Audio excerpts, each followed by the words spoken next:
আসসালামু আলাইকুম। আজকে গুরুত্বপূর্ণ একটা টপিকস নিয়ে কথা বলবো এবং আপনাদেরকে একটু অভয় দেওয়ার চেষ্টা করব।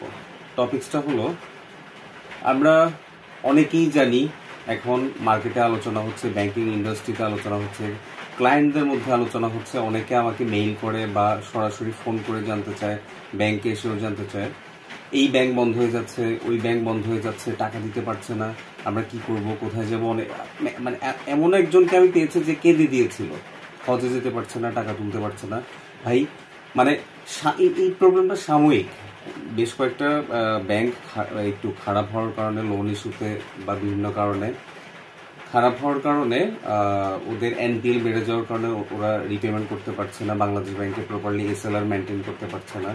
সো এই ব্যাংকগুলোকে নিয়ে মানে গভর্নমেন্ট যেহেতু বলেছে যে নতুন করে টাকা ছাপাবে না, ছাপিয়ে ব্যাংকগুলোকে সাপোর্ট দিবে না, নতুন টাকা ছাপাইলে তো আমাদেরই লস। মানে মুদ্রাস্ফীতি বেড়ে যাবে, ইনফ্লেশন বেড়ে যাবে, মানে সবকিছুর দাম বেড়ে যাবে।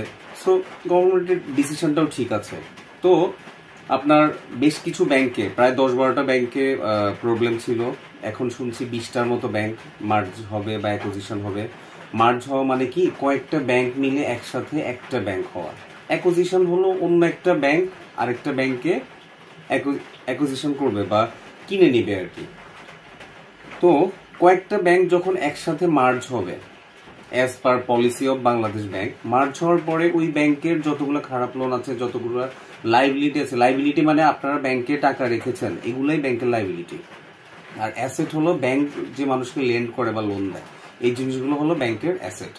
সো এই মানে ব্যাংকের লাইবিলিটি বা অ্যাসেট যাই থাকুক, এইগুলো 5টা ব্যাংক যখন মানে মার্জ হয়ে একসাথে হবে, বা 10টা ব্যাংক যখন মার্জ হয়ে একসাথে হবে, একসাথে একটা ব্যাংক হলে তখন শক্তিটা আরো বাড়বে ব্যাংকগুলোর, যে 10-এর লাঠি 1-এর বোঝা। তখন ব্যাংক কিন্তু আপনাকে মানে রিপেমেন্ট ইজিলি করতে পারবে এবং আপনাদের টাকা কিন্তু হাওয়া হয়ে যাবে না। এমন না যে এই ব্যাংকটা বন্ধ হয়ে গেলে আরেক দেশে চলে গেল, ব্যাপারটা এরকম না, বা হাওয়া হয়ে গেল, এরকম কোনো সুযোগই নাই। ওকে, আপনার রিপেমেন্ট আপনি অবশ্যই পাবেন, আপনার টাকা যা আছে আপনি তুলতে পারবেন, আপনি আগের মতো ট্রানজাকশন করতে পারবেন। জাস্ট 5টা ব্যাংকের জায়গায় একটা ব্যাংক আসলো, ব্যাপারটা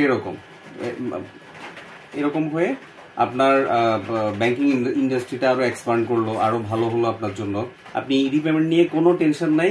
আপনার টাকা আপনি নতুন যে কোম্পানি আপনার দায়িত্ব নিবে, বা নতুন যে মালিক পক্ষ আপনার দায়িত্ব নিবে, অথবা ব্যাংকের দায়িত্ব নিবে, অথবা অ্যাকুইজিশন হওয়ার পরে, মার্জ হওয়ার পরে সরকার অবশ্যই এটা দেখভাল করবে, সরকার প্রশাসক থাকবে এখানে।